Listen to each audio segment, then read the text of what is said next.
Wanita tua ini bukan orang biasa. Ia adalah salah satu koki tingkat harta nasional. Mencicipi hidangannya pun sangat sulit. Bahkan Toriko harus menunggu reservasi selama 4 tahun. Nenek Setsu hanya membuka restorannya sesuai moodnya. Dalam beberapa bulan, ia hanya buka 1 kali. Dan setiap kali buka selalu menjadi berita besar. Meski restorannya sederhana dan terlihat seadanya, pelanggannya selalu membludak. Dalam waktu singkat, tempat itu sudah dipenuhi orang. Bahkan jika tidak bisa makan di sana, sekedar mencium aromanya saja sudah menjadi kebahagiaan tersendiri. Entah berapa banyak orang yang iri kepada 2 tamu yang berada di dalam. Mulut Toriko sampai seperti keran yang terus mengeluarkan air liur. Semangkuk oyakodon sederhana saja sudah membuat mereka terkesan. Sulit membayangkan bagaimana reaksi mereka saat melihat hidangan utama. Ketika Nenek Setsu membuka tutup panci, keduanya langsung terpana. Di dalamnya seolah tidak ada apa-apa. Namun jika diperhatikan lebih teliti, tampak uap tipis mengepul dari dalam. Sesaat kemudian aroma yang luar biasa langsung menyeruak. Hanya dengan menghirupnya, rasanya seperti telah mencicipi berbagai makanan yang tak terhitung jumlahnya. Nenek Setsu menjelaskan bahwa sup abad begitu bening hingga terlihat seperti tidak ada isinya. Untuk membuat hidangan ini pun tidak mudah. Ia merebus berbagai bahan makanan terbaik yang mewakili abad ini selama setengah tahun penuh. Setiap hari ia harus membersihkan buih yang muncul di permukaan agar hanya saripati kaldu yang tersisa.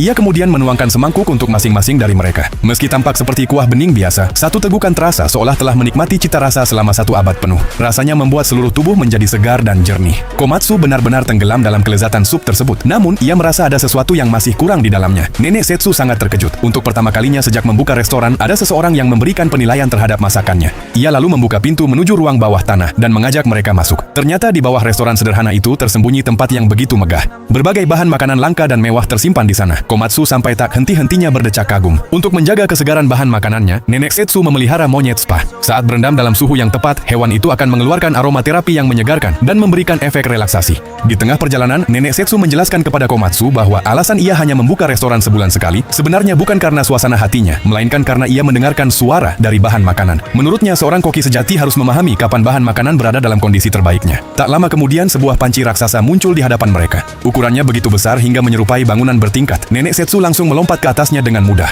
Sementara itu, Komatsu hanya bisa memanjat tangga. Ia bahkan harus beberapa kali berhenti untuk beristirahat sebelum akhirnya mencapai puncak. Pemandangan yang terbentang di hadapan mereka membuat keduanya tercengang. Inilah tempat Nenek Setsu memasak sup abad. Di dalamnya berkumpul berbagai hewan dan bahan makanan langka. Namun menurutnya, semua itu masih belum sempurna. Sup abad yang sesungguhnya sebenarnya terbentuk secara alami. Ia pernah beruntung mencicipinya sekali. Sejak saat itu, ia terus berusaha membuat ulang hidangan tersebut. Tetapi selalu merasa ada satu rasa yang hilang. Karena itulah, Nenek Setsu meminta Toriko dan Komatsu untuk mencari sup abad yang legendaris itu, agar dapat melengkapi cita rasa yang selama ini masih kurang.